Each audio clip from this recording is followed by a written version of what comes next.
The Birth Circle podcast features experts in all the nuanced areas of pregnancy, birth, and postpartum with the aim of helping women make the choices that will keep them safe, healthy, and empowered. We respect all birth choices and believe in supporting informed consent and evidence-based practices. Nothing said on this podcast should be taken as medical advice. You should always seek the advice of a competent professional for your care. Welcome to the Birth Circle podcast.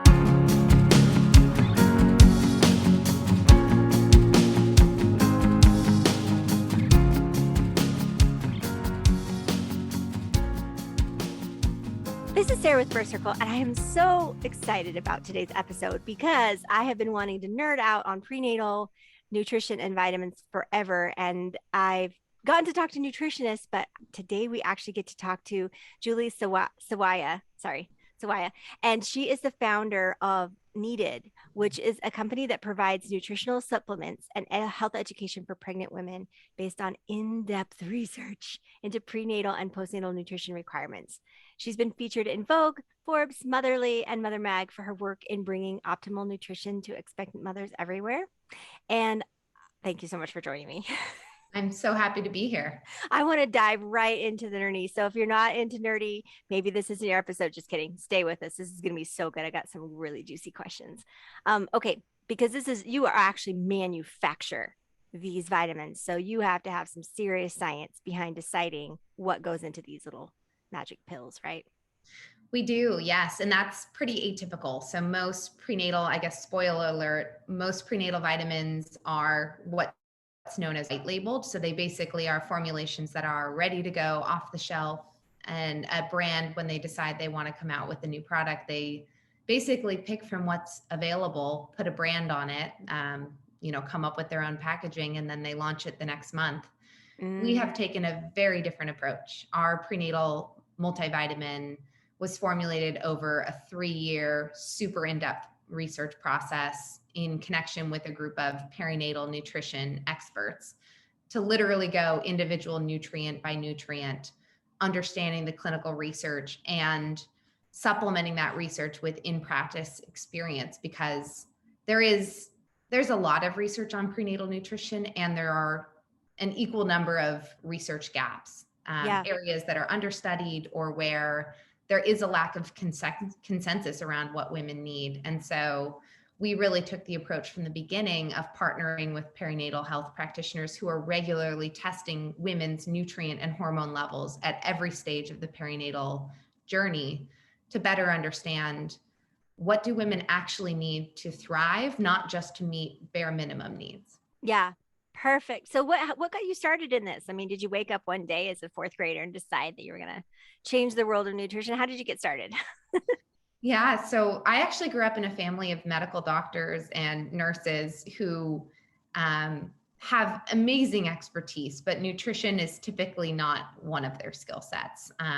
In the case of most of my family members who are doctors, they receive 1 to 2, if that, hours of nutrition training in their entire medical careers, which in some ways is by design, because the system was designed for nutritionists to work hand in hand with medical doctors, but that often doesn't happen. No, I don't. Never. Right. And especially during the perinatal life stage. So really, I've had a lifelong passion for nutrition that I think stemmed from my dad's diagnosis when I was 5 with diabetes, type 2 diabetes. And, despite him being a doctor, he was the least healthy person in my family. And that just didn't add up to me, even from a super young age. And I've always loved science. I've always loved health. I chose not to pursue the path to medical school, but it's always been a passion of mine. And so essentially about 5 years ago, actually going on 6 years ago now, I was heading off to business school, knowing that I wanted to start my own company and knowing that I wanted it to be in the health space and ideally to impact women's health. And I connected with my co-founder, Ryan, who is in so many ways a kindred spirit to me. Both of us are lifelong nutrition nerds. We've each pursued nutrition training, but never worked in the profession in a clinical setting. And really, we connected over our own kind of process of understanding our nutritional needs. At the time, we were both in the preconception phase, not yet ready to start a family, but knowing that it was on the horizon for us. And we were seeing a lot of our friends going through pregnancy and fertility and having more difficult processes, maybe an extended fertility journey, or, having like extreme nausea or gestational diabetes or preeclampsia. And we were just shocked in hearing their stories that nutrition was so lacking from that conversation. It was often a last resort conversation, not the first line of defense. And that just didn't add up with our training and our understanding of how important nutrition is. And so that really led us down a rabbit hole of understanding needs in this life stage better. And we were really shocked to discover that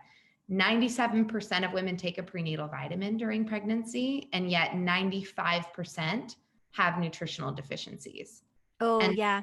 I think a lot of us come into pregnancy thinking a prenatal vitamin is there to fill in all the gaps. And if you take a prenatal, your needs are met. And unfortunately, that's not the case, Is it because because the lower quality of ingredients? it's because the vast majority of prenatal vitamins are designed around bare minimum needs, a concept known as RDAs, basically a daily recommended intake set by the government around how do you avoid a disease. So take, for example, vitamin C and scurvy. What's the minimum amount of vitamin C you need to consume a day to avoid a serious life-threatening deficiency like scurvy? That's what an RDA is. It's basically, if you were relying solely on this vitamin basically to stay alive, what is the minimum amount you would need? And that's a very vastly different amount than what you need to optimally thrive. Vitamin C, just to continue on with that example, is critical for so much: immunity, for skin stretching, for postpartum tissue repair. And the amount that women need to be optimally set up is an order of magnitude larger than what the RDA is. And in many cases, prenatals don't even include the full RDA.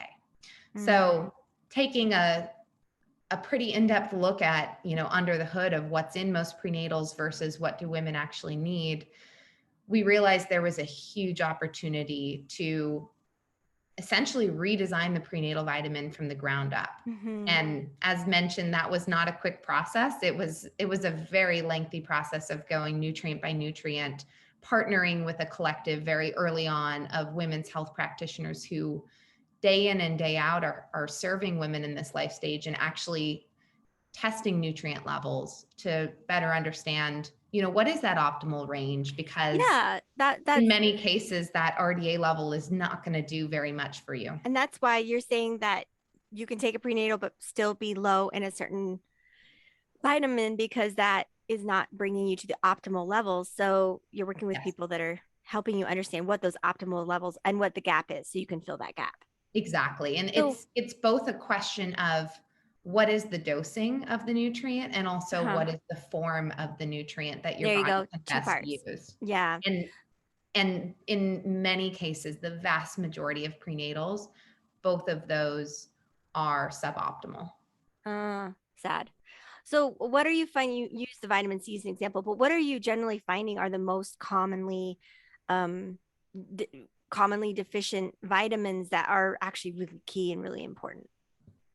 Yeah, so there are many. We have our prenatal vitamin has 24 vitamins and minerals in it. And outside of our prenatal multi, we offer individual nutrients like iron and vitamin D that oftentimes women need more of, but some women need less of. So you don't want to just a one size fits all of iron, for sure. Exactly. There is some individualization and also some variation by stage of pregnancy or postpartum that you're in.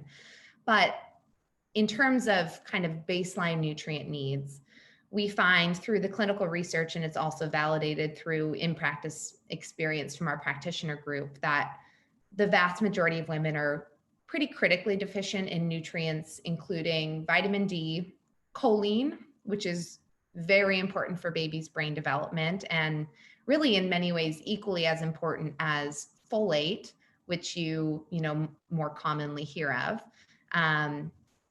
nutrients, including omega-3 is a really critical one. We actually did a pilot study testing the omega-3 levels of 250 women in the wellness space. So these are nutritionists or health coaches or women who were attending. This is back in 2019 when you could attend events in person. Women who are attending health focused events. So, very nutritionally minded women. We found that 96% of women were deficient and about 90% were critically deficient, meaning they didn't have enough omega-3 to support a healthy pregnancy if they were to get pregnant at that point in time. And that pretty closely tracks with the clinical research out there. So there are a few nutrients like that where there is an almost guarantee that you are going to be deficient, and that what is in most prenatal vitamins. So the example of choline. Choline is a very bulky nutrient. It takes up a lot of molecular space. And even though it is really important, and actually this is kind of an interesting one because the RDA for choline was set about 20 years ago. It's been recognized as being super important for many years, but most prenatal vitamins aren't including any choline, or they're including about 1/10 of the RDA because of how much space it takes up. And the assumption is really that women won't be willing to take more than 1 or 2 pills a day, because it's difficult. And we get that during pregnancy, it can be hard to take more pills per day, or, in our case, we also offer a powder option that works really well for some women, but, maybe during first trimester nausea, you're finding it more difficult to consume a smoothie. But we think it's really important in either case to educate women on here's what would be optimal. Mm-hmm. We understand that not at every stage of pregnancy are you able to consume on a daily basis what's optimal. But unfortunately, most prenatal vitamin manufacturers aren't even telling you that information. They're just omitting it entirely. Well, they don't know. You're saying if they're white labeling stuff, then they don't really know either. They can know what's in it, but they don't necessarily do the research and product formulation work to get more of the critical nutrients you need into the pills, and ultimately this fall we have an essentials version of our prenatal coming out that we're super excited about. It's a 3-capsule option because truthfully, that's the minimum amount that you need to get in any sort of reasonable dosages of the bulkier nutrients like choline or magnesium or calcium. And so, as a simple rule, if you're looking at your prenatal and wondering, is this prenatal that I've chosen cutting it, does it have more than bare minimum nutrients in it? It's a pretty good rule of thumb to say, okay, if the dosage per day is 1 or 2 pills or a handful of gummies, you can be pretty confident that there are going to be nutrient gaps. And it doesn't mean you need to totally throw out your prenatal or that you've done something wrong. It's more so just, it's really good to be aware of what it includes and what it might be lacking in, so that you can supplement or be extra mindful through your diet of making sure you're consuming adequate amounts. There's just a physical amount that you have to take. So you're saying if your pill is small and you only have to take it 1 a day, there's a good chance it doesn't have everything you need, because physically, like I know calcium, magnesium take up a lot of space. They do. In the pill. And choline as well. And choline, Okay, so why do we have to do this? Our grandmas didn't take supplements, did they? I mean, why do we have to? I'm leading you, but why? Yeah, no, it's such a great question, and I think it's severalfold. So primarily, and probably most importantly, I think we very much as a company focus on nature and looking to nature for inspiration. And I think it's a really great question of, birth and pregnancy, it's all a natural process. So why would we need to intervene with this, supplementation? Why is supplementation now critical when it wasn't previously? And one of the primary reasons is that our food system and our actual health of our soil in the ground is not what it used to be.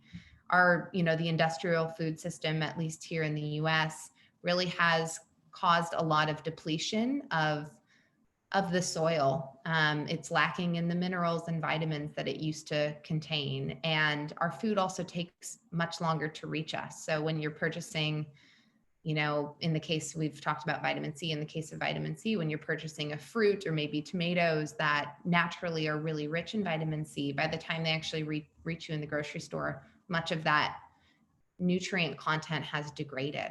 Yeah. And so even if you consume a quote unquote perfectly balanced diet and you're doing a lot of the right things like shopping locally and going to the farmer's market and knowing your if you're consuming animal products, knowing the kind of producer behind it, you can still have critical deficiencies. And that was true for me. It was true for my co-founder. We were both vastly deficient in some of those critical nutrients, and it truthfully came as a big surprise. Yeah, because you think you're doing well, and then, well, our grandparents didn't eat a varied diet. I mean, my grandma was 80 something before she ever had her first mango and discovered she was allergic. And you think like in the old days, they would only eat, they would binge on apples in September, they would binge on carrots all October. Like they only had seasonal vegetables and very little variety, and yet they were more nutritionally sound than we are. Or were they just critically lacking back then too, and we just now have the ability to fill in the gaps? It's a combination. So I think, if you go back probably a little bit longer in history and focus on cultures or geographies where people were growing more of their own food and consuming more farm to table, there was very likely to be more nutrient. Yeah, that makes sense. Okay, so we got to go back to evolutionary, like where we came from, not just a couple generations ago. But if we focus on, the 1950s, the advent of more convenience foods, I would suggest that the other component of why a prenatal is so important now is because we do understand more about, the role of nutrition in preventing complications of pregnancy or optimizing pregnancy. And, although it is theoretically possible to get all of your needs met through your diet, in practice, it is extremely challenging. It's almost pretty much impossible. Okay, so you mentioned choline and calcium, magnesium as very, very important, but could you go to some specific deficiencies that cause potentially specific complications? And this isn't guilt, but this is just a reality check. Instead of just saying eat good and exercise, like what are some of the specific complications that you can experience from certain deficiencies? So some of the strongest research around prenatal nutritional needs focuses on several nutrients. So I'll first speak to a nutrient, omega-3. And there is really great research around the role of omega-3 in baby's brain development, as well as in adequate levels of omega-3 as a means of preventing preterm labor, which is one of the major complications and a major, really a health concern for both mom and baby. So omega-3 is a nutrient that is really abundant in foods like salmon and wild-caught fish, primarily. You can also obtain omega-3 through plant-based forms, but the form that is found in plants like chia seeds or nuts or flax seeds is less bioavailable or usable by the body. So the best form through food that you can consume omega-3 from is through fish. And obviously during pregnancy, many women have an aversion to fish. There's also a lot of concern, I think, raised around fish consumption during pregnancy. And that is primarily around fish that is higher in heavy metals. So for those two reasons, aversions and concerns around heavy metals, many women aren't consuming the recommended amount of omega-3 through their diet during pregnancy. So we actually recommend sourcing omega-3 in supplementation form and through algae, which is actually where fish bioaccumulate or kind of concentrate their omega-3 from. So going directly to the algae is a way to deliver omega-3 in a vegan and highly sustainable form. And it's also lower in heavy metals. So there's less of a risk of concentrating those heavy metals through supplements. So omega-3 is a nutrient we find It's critical that you consume it during pregnancy. It's especially important later in pregnancy in the third trimester, because that's the trimester where baby's brain is really developing significantly.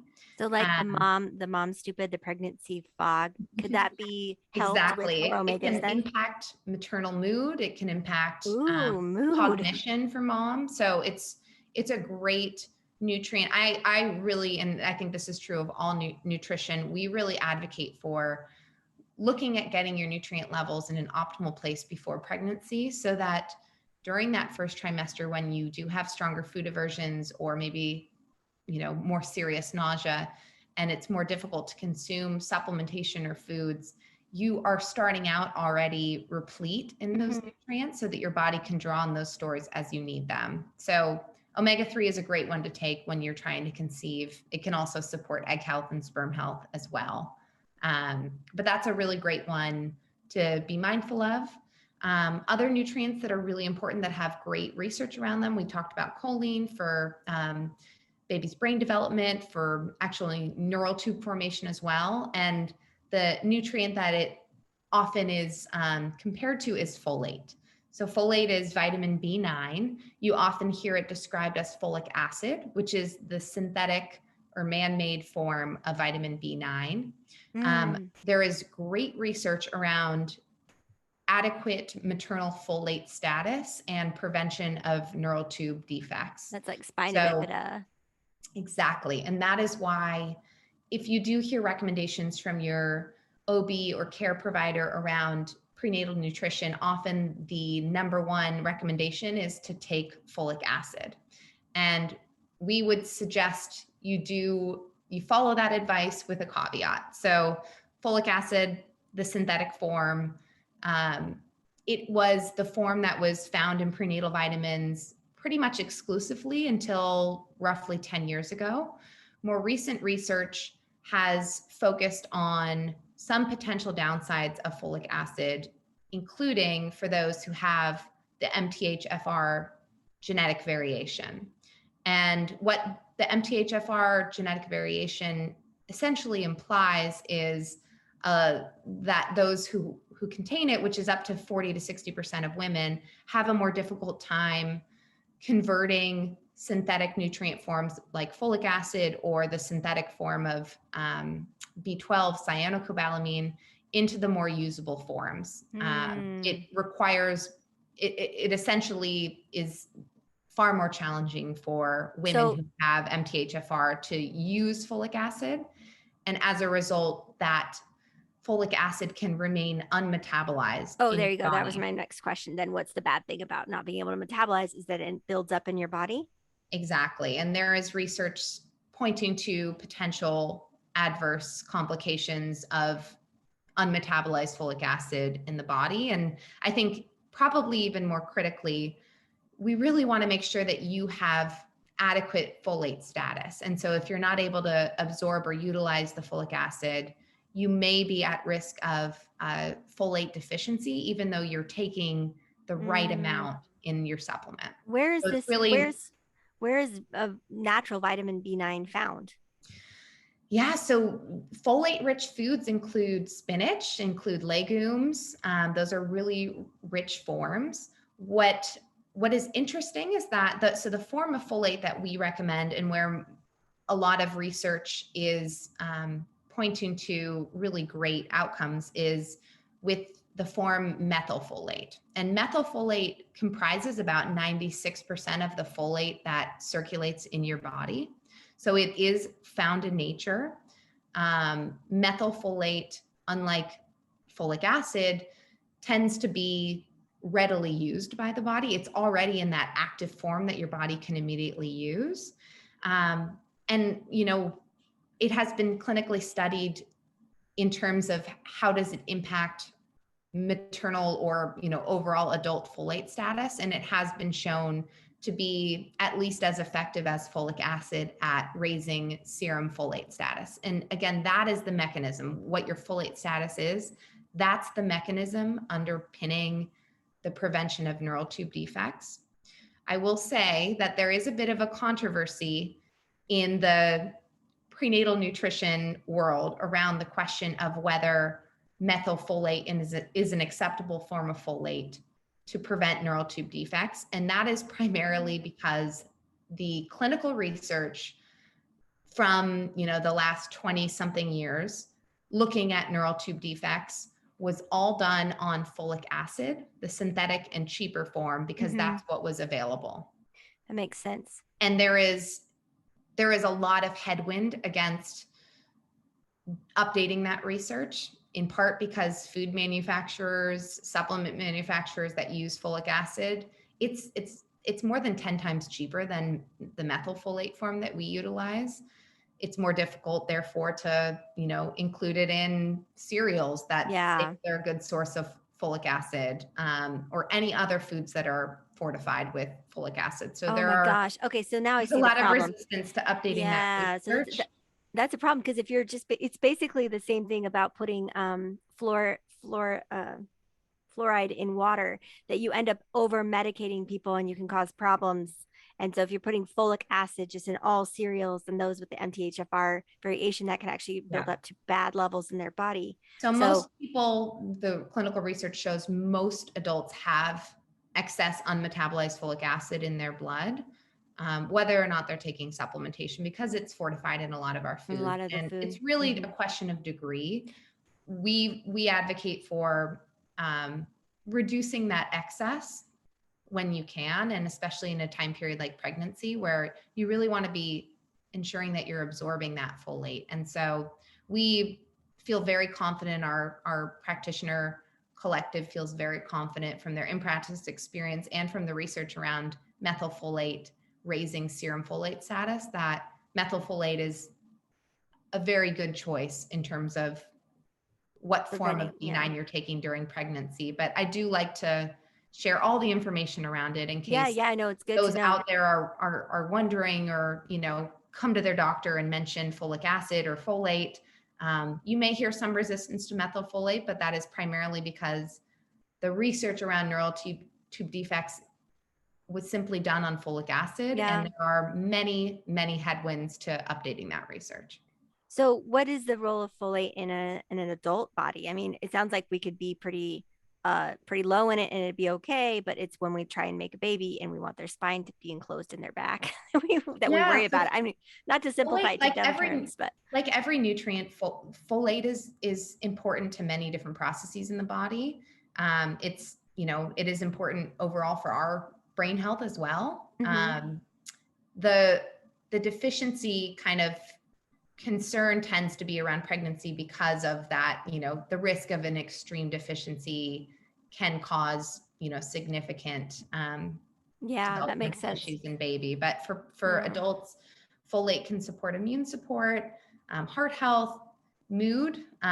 It's a key component of several neurotransmitters, so impacting your mood and really how you feel day to day. And it's also a key component of detoxification as well. And then in baby, it's primarily that neural tube development, formation of the midline, including the mouth, or, kind of the palate. Cleft palate could be a folate problem. There is research around both tongue ties and cleft palates and folate status. Yes. Yeah, because I'm close to lots of breastfeeding specialists, and they're like, why are we having so many tongue ties? Why, our grandmothers couldn't have possibly have experienced this many babies with tongue ties. And they're saying it's because it's the MTHFR and it's a folic acid problem. And you're giving a lot more breadth and depth to that conversation. There's a potential concern around that question, and the research is, I would call it emerging, not conclusive, but there's research supporting that both underdoing it and overdoing it could potentially cause. You mean more isn't better? More is not always better. No, and in the case of folate, we actually, relative to other prenatal vitamin companies that are using methylfolate, we use a pretty conservative amount. For the concern, the primary concern we have, or that our practitioner community has, is that excessively high methylfolate can impact maternal mood. The good news is, if you do notice a mood impact when you take methylfolate, it's typically easy to recognize, and taking a lower dosage can correct that very quickly. But Interesting. we dose at probably like 75, maybe 50% of the dosage of some other companies, because I think, when You there want to was be in that sweet movement. spot where it makes a difference, but it doesn't result in Exactly. over. Yeah. Exactly. And I think this is one where, unfortunately, the research around optimal dosage is not precise. We heavily relied on the in practice clinical experience of hundreds of perinatal practitioners Yeah. to set our dosage, because there is no precise recommendation, or I guess precise optimal amount. There is a recommendation in RDA for folate, but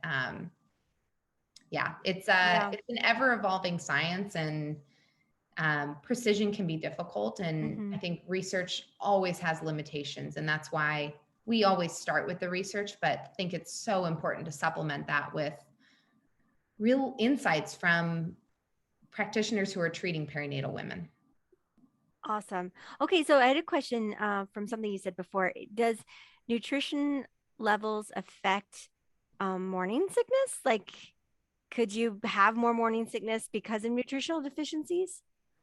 You definitely can. So there's, as with so many things in pregnancy, it is multifaceted, the question of morning sickness. There's good research around B6 status, vitamin B6 status, and morning sickness.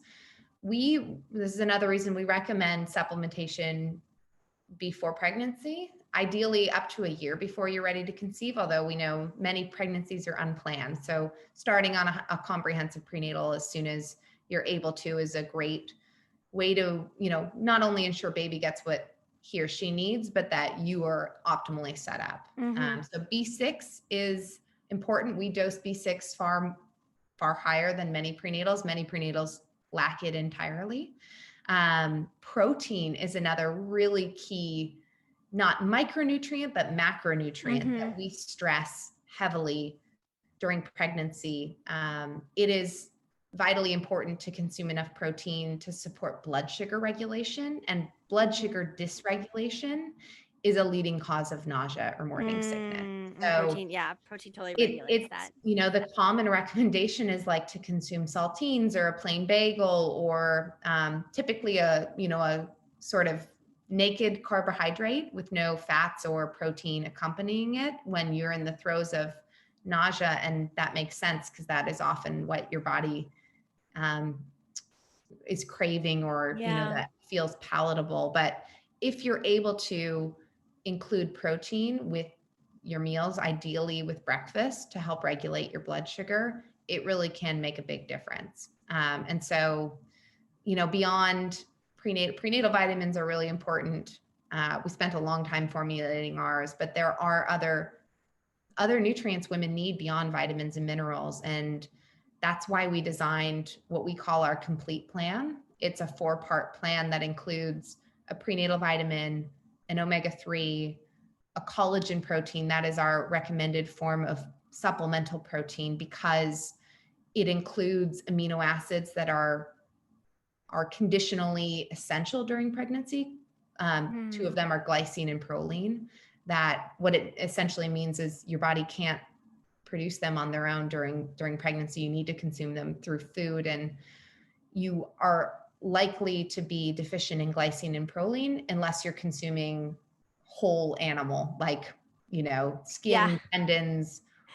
We don't eat that way anymore. No, we don't. Most of us, if we consume animal proteins during pregnancy, it's eggs, or it's, boneless, skinless chicken breast, and that's not high in either of those amino acids. So, well, that was my it's next also question. great to throw in your, like, if you're able to consume oatmeal in the first trimester, or coffee or tea, orange juice, anything you can get down. Our collagen is really neutral tasting, and it has a great consistency that blends in with so much, and you can safely consume multiple servings a day to meet your protein requirements. That's really, really cool. So that was my next question. You kind of touched on, do the nutritional needs of pregnant women change because of the hormones of pregnancy? So outside of pregnancy, we can make glycine, or we can absorb it better? And you're saying it's harder to make, or during pregnancy?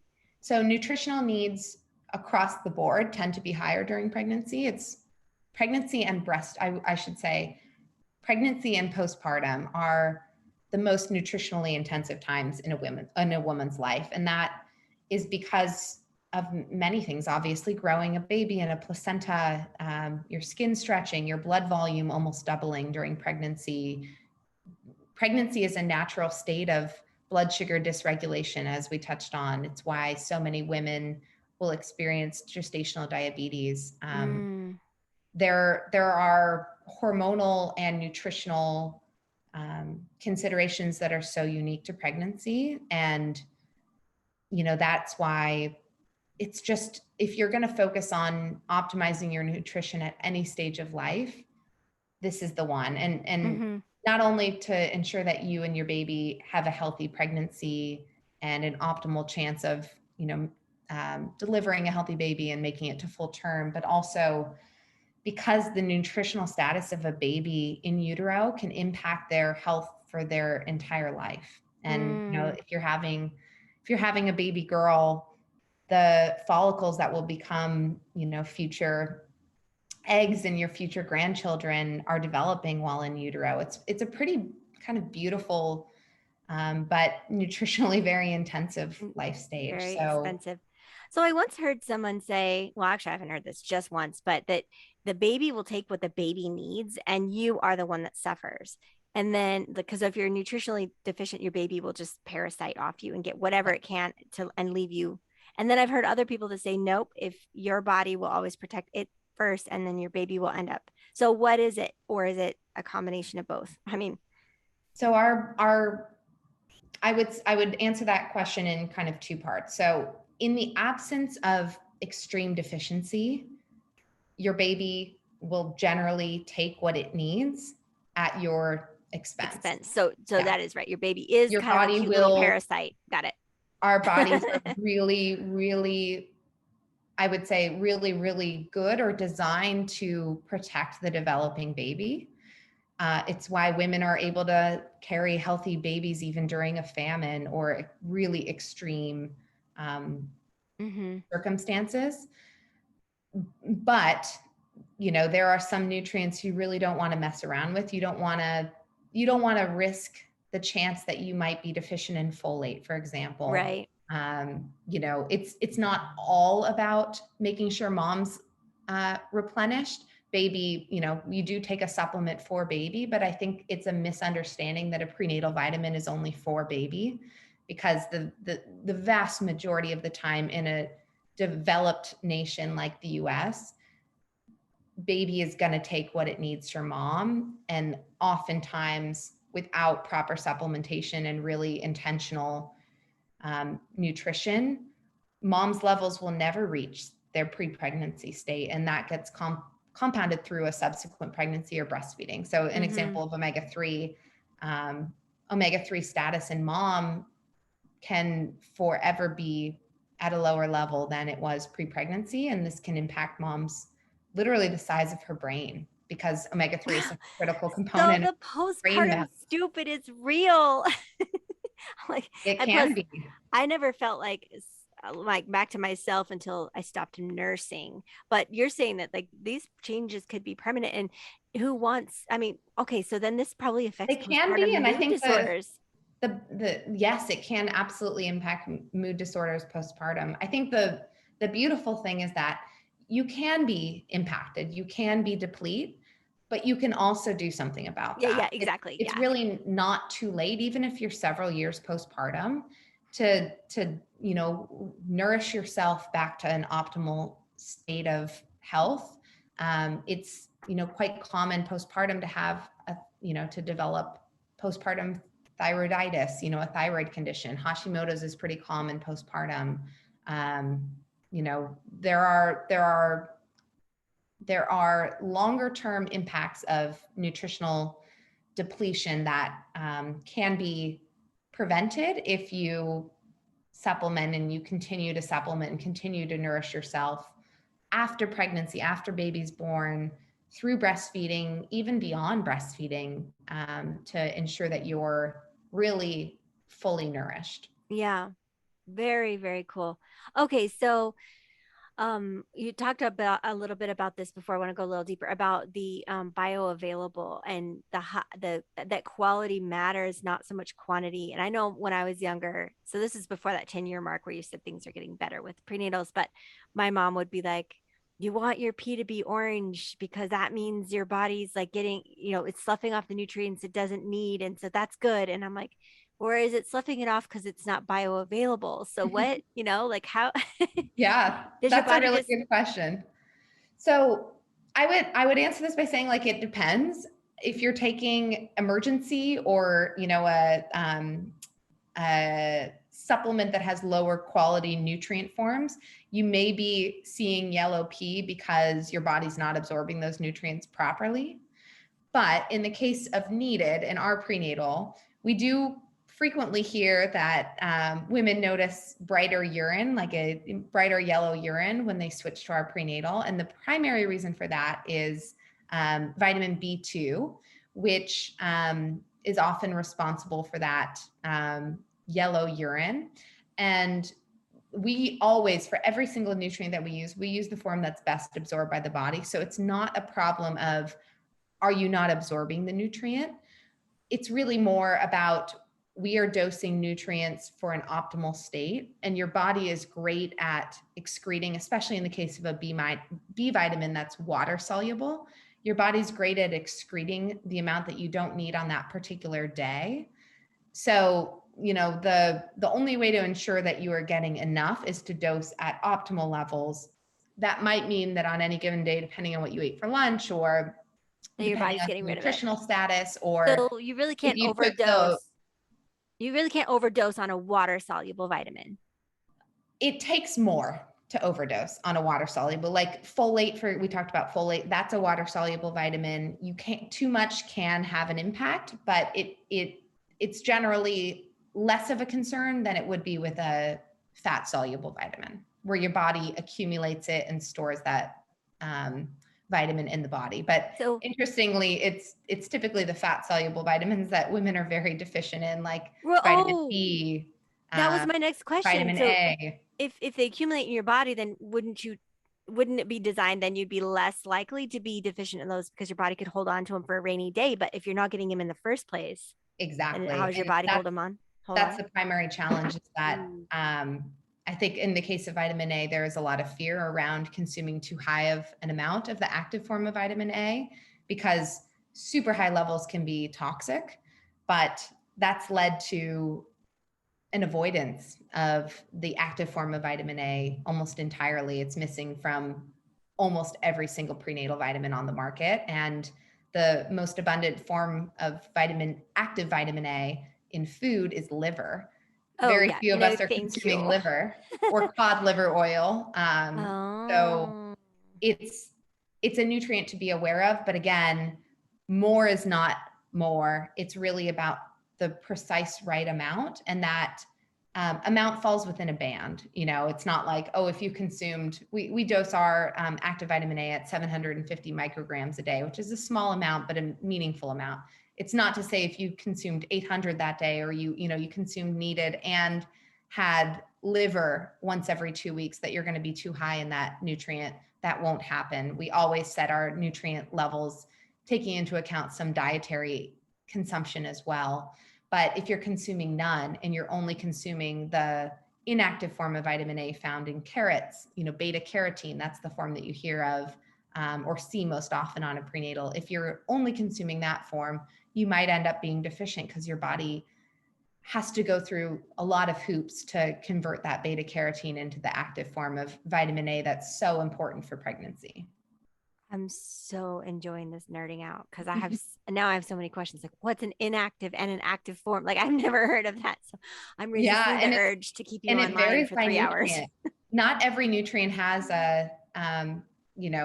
in most cases, there are multiple choices for every nutrient. And that's why it can be a 3-year process to design a prenatal, when you're trying to be really mindful of making sure you select the right form, because some of those forms are easier to find. Some of them are less easy to find. Oftentimes, the optimal form is the more expensive form. So it's an intricate process. I think you Mm-hmm. can tell from this conversation that I love nerding out on this, and my co-founder, who heads up our product formulation and works closely with our practitioner community, loves it Yeah. even more than Yeah. I do. But it, I think in many ways it's a labor of love to create this product and to really be striving for optimal. It's a lot easier to tell women just take one or two, take a one a day. It's easier. It gives you everything you need, or like only giving you what, the minimums you need, like that. That's a message that can resonate and be a lot easier to tell than this much more nuanced story of finding optimal nutrition. Well, it's But not that expensive. Like, okay, take 3 or 4 pills. That's not as fun and as convenient as a one a day, but you're looking at this baby's overall health. You're saying that the nutrition they receive in vitro is what's going to kind of set them on the trajectory for the rest of their life. It seems like everyone, like that, we should be focusing on even like the low income and the impoverished, women. This should be number one. it really should be. And we hope to make headways in that, where we have some research partnerships now that are really important to us, partnering with researchers who are serving underserved communities, oftentimes, Black, brown communities, lower socioeconomic communities. Those women are at a higher risk for Mm-hmm. pregnancy complications. I think many of your listeners are probably aware of the Black maternal mortality, Mm-hmm. maternal and infant mortality crisis in the US. And Yes. not to say that nutrition is the leading or the only component of it. It's far from it. There's so much that goes into that around, provider empathy and, consistency of care. But as we talked about earlier around preterm labor or some of those complications like preeclampsia or gestational diabetes, if we can prevent some of those complications with nutrition, we should. And I think it's both an awareness and an advocacy and an education problem, Mm-hmm. and an accessibility of the actual quality nutrition products That itself. was actually my next question. Then you're saying like the methylated, yeah, folic acid versus methylfolate, that it's 10 times more expensive. So I just want to know, like, lift back the hood a little bit. When you have a vitamin company, are you synthesizing any of these things in-house, or are you sourcing them from, like, where do you get this stuff? Where do you get your ingredients? If I want to bake a cake, I go to Walmart and I get some Yeah. flour and I just bring the flour home, right? Yeah. Where So are there's you a getting your couple ways stuff? to do it. The easiest way is to go to one manufacturer who stocks the, here's our prenatal vitamin formula, or here's our off the shelf prenatal vitamin formula that you can make 2 tweaks to. That's the far easier way to do it. You can get a product out quickly. We've taken a different approach of going directly to the best ingredient supplier for every single ingredient that we're interested in, and forming a relationship directly with that supplier to source the ingredients directly from them. That way we can choose and understand exactly what's in it. No shady additives, testing every single nutrient when it comes into us to make sure that it meets our standards around nutritional content and heavy metals. It's a far more intensive, expensive, laborious process, but the end result is dramatically better, and that's our quality standard. And I think the opportunity and the challenge ahead of us as a company is, how do we take that process and also find a way to make our products accessible broadly at a Mm-hmm. price point that's accessible to everyone? And we're excited. I mentioned that prenatal multi-essentials. We're excited about that product because it is a more accessible price point than some of our, than our more nutritionally complete prenatal multis, Mm-hmm. but it still follows the same quality Yeah. ingredient sourcing standards as everything that we put out. And when we formed as what's known as a public benefit company, which is Mm-hmm. essentially baking into our corporate charter a mission orientation and an Yep. obligation to serve a public benefit beyond our own self-interest, beyond our profits. And Yeah. I we're know. a I learned. B Corp. We're really excited Yep. about the social impact that we can have through our free education, through with time making our products accessible so that every woman has that choice. And I mean, our sincere hope is that the more women are women and their care providers are educated around what should be in a quality product, the more pressure there will be on the huge giant supplement companies like, Centrum or One A Day, these companies that are ubiquitous, that with that consumer pressure, it's the same as in the, household cleaning products or personal care space, that progress is being made. It often has to start with consumers demanding it. Mm-hmm. And that, the more people are aware of this, the more in demand these nutrient forms that are better used become, the cheaper they'll become, because, there'll be so much demand that supply has to meet it. That'll drive pricing down. And that's our sincere hope, even if it doesn't benefit needed, to be the only prenatal vitamin that's dosing at the full RDA of choline. Like, we don't care. We just want women to be able to access this and to be able to feel informed about what they need. I love it. Okay, so you said that prenatally we should be taking vitamins to get ready for conception and carrying. Postnatally, you're saying definitely during breastfeeding we should be taking the prenatal still, right? Yes. What about just Yeah. general? Like, what about 5 years out? You've got a 5-year-old. What type of vitamins? Like, can we go back to the Centrum One A Day? It seems kind of like not a great idea after you've been on something like needed. So, what do you do in those between when you're not, or in going into menopause? What do you? Yeah, great question. So we would recommend staying on a prenatal, because the same kind of dynamics of our food quality isn't what it used to be. Our soil's depleted. That doesn't stop at the end of your pregnancy. It's great to stay on something really comprehensive for about 6 months after you're done breastfeeding, so that you make sure your body had time to catch up with those higher nutrient levels back to optimal ranges. Got it. And then thereafter, a product like our Essentials Multi it's a great one to stay on long term. Forever, because it's just little and it's a little bit less, it's less expensive. It's a little easier of a routine to stay on. Our kind of internal name for that product is, it's both our Prenatal Multi Essentials and our Mom's Multi. It's really just a great product. Mom's Multi, yeah. To stay on long term through perimenopause, Mm-hmm. menopause. I think with time, as needed grows, we will also have products that individually meet those later life stage Yeah, needs, it makes sense. Because it just feels like it's nutritionally expensive to be a woman, like, period. Like, because we have periods. Can be.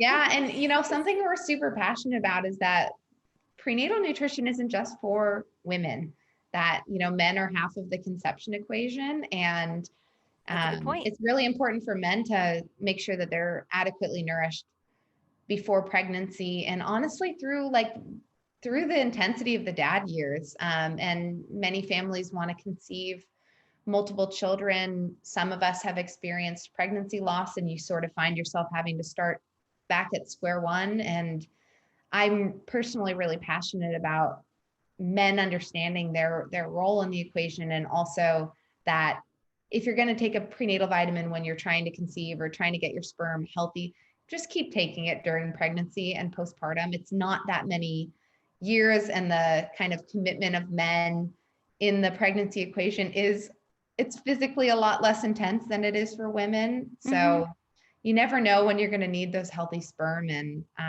there's so many ancillary benefits too. Like, for both men and women, fertility is just it's a manifestation of how healthy you are.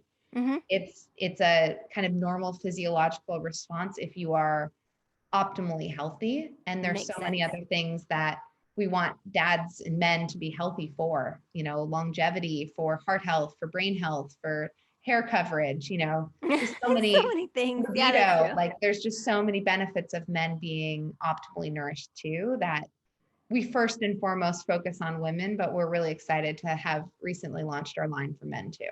That's so cool.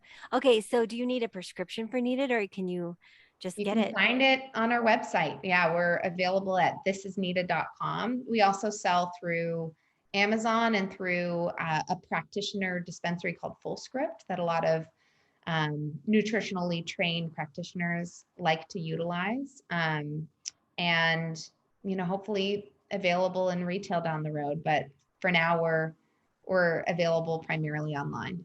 And can you get prescription that will cover, like, full insurance covered, or you can use if you have FSA or HSA dollars, you can use it towards the purchase of prenatal vitamins. For individual products like our pre and probiotic or our collagen protein or prenatal iron, they should be covered by FSA, HSA with sometimes you will need a note of medical necessity, which is essentially a note from your doctor or midwife saying, you need it. Prenatal protein needs, or, low iron, need supplemental iron. Got it. It can be that simple and straightforward. We have a blog on our website that I can share with you in case you have show notes that explains all of those benefits. And hopefully with time, it will be available through insurance companies. Unfortunately, the prescription prenatals are probably among the worst options on the market. They're using synthetic nutrients and even like red dyes and, crazy fillers that are just so unnecessary. So I would recommend avoiding prescription prenatals, even though it's tempting because it's covered by insurance. They don't tend to be the best choices. Yeah. Thank you so much. Thank you for nerding out with me. Thank you. I've learned so much. I really, really appreciate your time. Oh, this is so fun. And I should mention too, we are very committed to free education. If you have questions about your prenatal vitamin, we've reviewed and compiled a really detailed overview of 75 of the leading prenatals on the market. We'll share that link with you all. It's available on our website. We also have a guide to what to look for in a prenatal as well. That is more general than a specific brand. A lot of what we talked about on this conversation, but in written form. Beautiful. Thank you so much. Absolutely. Thank you for having me.